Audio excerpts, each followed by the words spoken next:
Hi friends, next question ये है कि a nurse is caring for a client अपना चाइल्ड है जो कि डायग्नोज हुआ है उसको मेनिंजाइटिस। कौन सी क्लिनिकल फाइंडिंग्स हैं जो कि इंडिकेट करेंगे increase intracranial pressure in this child. ठीक है, irritability, bradycardia, hyper alertness, decrease pulse pressure, decrease systolic blood pressure. ठीक है, अब इसमें लिखा select all that apply. Select all that apply इसका मतलब क्या है, एक से ज़्यादा ऑप्शन करेक्ट हो सकते हैं। ठीक है, ये क्वेश्चन को सॉल्व करने के लिए अपने पास नॉलेज होना चाहिए मेनिंजाइटिस क्या होता है, मेनिंजाइटिस में आईसीपी क्यों बढ़ा रहता है, और आईसीपी बढ़ा है तो उसके रिस्पॉन्स में बॉडी क्या क्या सिम्टम्स दिखाती है। ठीक है, उससे अपना इतने नॉलेज के साथ क्वेश्चन सॉल्व होगा। Let's learn one by one. Meningitis क्या होता है, तो मेनिंजाइटिस मतलब इन्फ्लामेशन ऑफ मेनिंजेस। मेनिंजेस क्या होते हैं, they are the protective membrane that covers the brain and the spinal cord. ठीक है, जैसे कि अगर ये ब्रेन है अपना और ये नीचे स्पाइनल कॉर्ड है, तो एक मेम्ब्रेन होगी जो कि चारों साइड से ब्रेन को और स्पाइनल कॉर्ड को कवर करेगी। चारों साइड से ब्रेन को स्पाइनल कॉर्ड को कवर करेगी मेम्ब्रेन होगी, उसको हम मेनिंजेस बोलते हैं। ठीक है, मेनिंजेस की जो लेयर होती है वो 3 लेयर होती है। अगर मैं इतने को जूम करके यहाँ पे अगर दिखाऊं तो ये 3 लेयर है, 1 2 3। ठीक है, सबसे अंदर वाली लेयर को हम बोलते हैं पाया मैटर, सबसे बाहर वाली को बोलते हैं ड्यूरा मैटर, और बीच वाली को हम बोलते हैं एरेकनॉइड मैटर।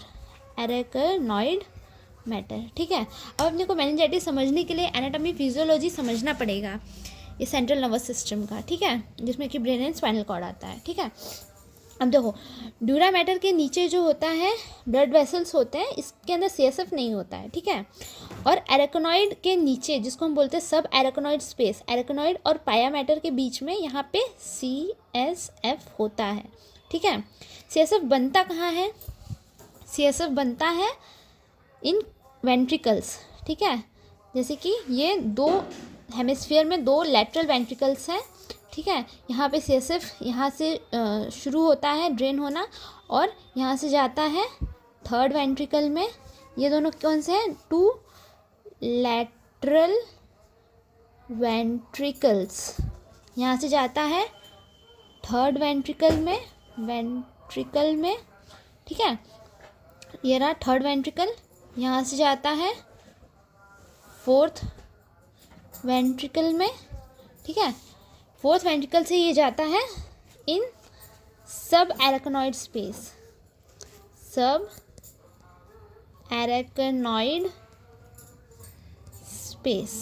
ठीक है, सब एरेकनॉइड स्पेस क्या है, यही वाला स्पेस है जो कि एरेकनॉइड मैटर के नीचे है, पाया मैटर के ऊपर है। ठीक है, अब ये तो हम देख लिए।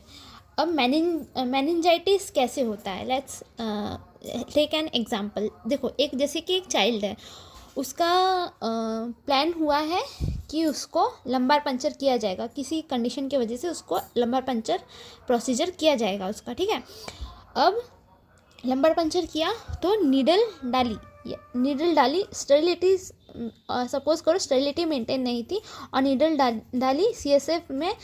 सब एरेकनॉइड स्पेस तक तो डालनी पड़ेगी नीडल, क्योंकि अपने को सीएसएफ वहाँ से ही मिलेगा, तो वहाँ तक नीडल डाली, और क्योंकि स्टेरिलिटी मेंटेन नहीं थी तो वहाँ पे बैक्टीरिया, वायरस या कोई भी पॉजिटिव एजेंट घुस गया और इन्फ्लामेशन करने लगा। ठीक है, तो इससे क्या होगा, इन्फ्लामेशन होगा, मेनिंजेस में इन्फ्लामेशन होने लगा। ठीक है, अब मेनिंजेस में इन्फ्लामेशन होने लगेगा तो क्या होगा, इन्फ्लामेशन का फर्स्ट साइन क्या होता है, increase vascular permeability.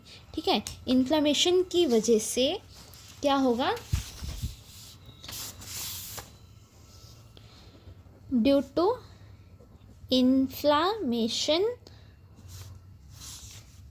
Surrounding meninges there will be increased vascular permeability। ठीक है, इसके वजह से क्या होगा कि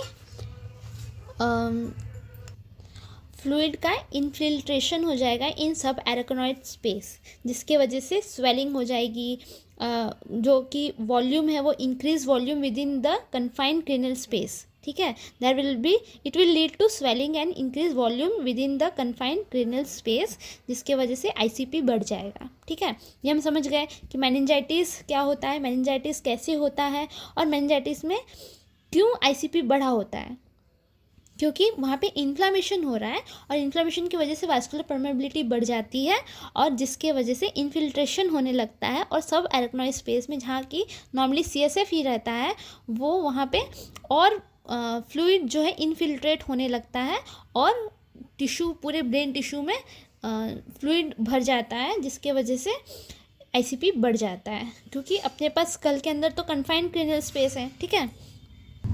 अब आईसीपी बढ़ गया है तो बॉडी कुछ करेगी ना, ब्रेन टिश्यू को परफ्यूजन नहीं जाएगा, there will be decrease cerebral perfusion, तो बॉडी उसके रिस्पॉन्स में क्या करेगी, there will be a physiological response known as Cushing reflex या कुशिंग ट्रायड, ठीक है। इससे ही अपना क्वेश्चन सॉल्व हो जाएगा, ठीक है। कुशिंग ट्रायड इन इंक्रीज आईसीपी, मतलब कि जब आईसीपी बढ़ा रहता है, इंट्राक्रेनियल प्रेशर बढ़ता है, तो बॉडी रिस्पॉन्ड करती है, जिसके वजह से बॉडी 3 काम करती है to maintain the cerebral perfusion to some extent, ठीक है। फर्स्ट बॉडी क्या करती है, हाइपरटेंशन करती है, ठीक है। हाइपरटेंशन मतलब इधर क्या होता है, systolic BP will be increase and diastolic BP will be relatively stable, ठीक है। It will be relatively stable, बढ़ेगी, थोड़ा ही बढ़ेगी, लेकिन सिस्टोलिक बीपी ज़्यादा बढ़ेगी, जिसकी वजह से हाइपरटेंशन होगा। बॉडी सिस्टोलिक बीपी बढ़ाती है, ठीक है, बॉडी सिस्टोलिक बीपी बढ़ाती है, क्यों, क्योंकि ज़्यादा प्रेशर सेरेब्रल परफ्यूजन अच्छे से हो सके, ठीक है। Then secondly there will be bradycardia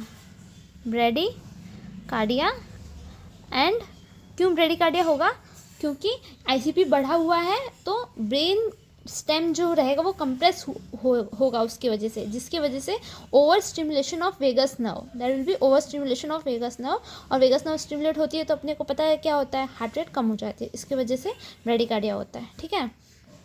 third क्या होगा,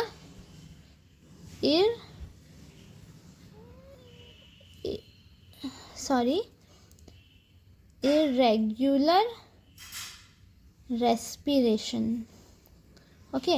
इरेगुलर रेस्पिरेशन मतलब क्या है कि ब्रेन स्टेम कंप्रेस हो रही है, जिसके वजह से रेस्पिरेशन, जो रेस्पिरेटरी सेंटर है वो भी कंप्रेस हो रहा है, क्योंकि वो कहाँ होता है, रेस्पिरेटरी सेंटर क्या होता है, मेडुला ऑब्लोंगेटा होता है, ब्रेन स्टेम का एक पार्ट है, ठीक है, वो कंप्रेस होता है, तो there will be irregular respiration, ठीक है। ये 3 है Cushing triad in increase ICP, हमें मिलता है, ठीक है।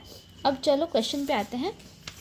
क्वेश्चन क्या था ना, ये था, अब बच्चे को मेनिंजाइटिस है तो क्या बच्चा इरिटेबल रहेगा, यस इरिटेबल रहेगा, पेन होगा ना उसको, इसलिए इरिटेबल होगा, फर्स्ट ऑप्शन इज करेक्ट, ठीक है। इसमें से अपने को सिलेक्ट करना है जो कि इंडिकेट करता है increase ICP in this child with meningitis, ठीक है।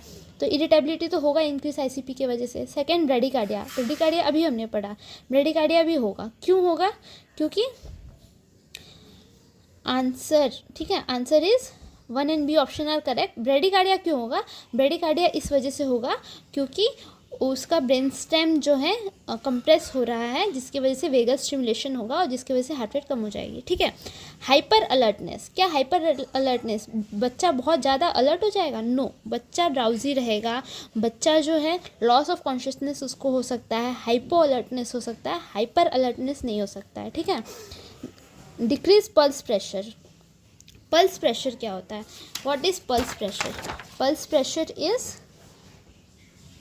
Pulse pressure is systolic BP minus diastolic BP, ठीक है। अभी मैंने क्या बताया, सिस्टोलिक बीपी जो है वो बढ़ेगा, बहुत बढ़ेगा, डायस्टोलिक रिलेटिवली स्टेबल रहेगा, तो पल्स प्रेशर क्या होगा, बढ़ेगा या कम होगा, यस सिस्टोलिक बीपी क्योंकि बढ़ रहा है और डायस्टोलिक बीपी वही रह रहा है, तो फिर पल्स प्रेशर जो है वो बढ़ जाएगा, increased, increase pulse pressure.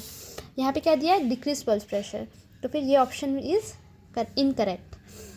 Decrease systolic BP, अभी हमने देखा सिस्टोलिक बीपी बढ़ेगा, diastolic BP will be relatively stable, ठीक है, तो ये ऑप्शन भी इनकरेक्ट है। तो अपना ऑप्शन, इस क्वेश्चन का सॉल्यूशन हो गया। अपना कौन कौन सा ऑप्शन करेक्ट है इसमें, A and B. Okay, thank you.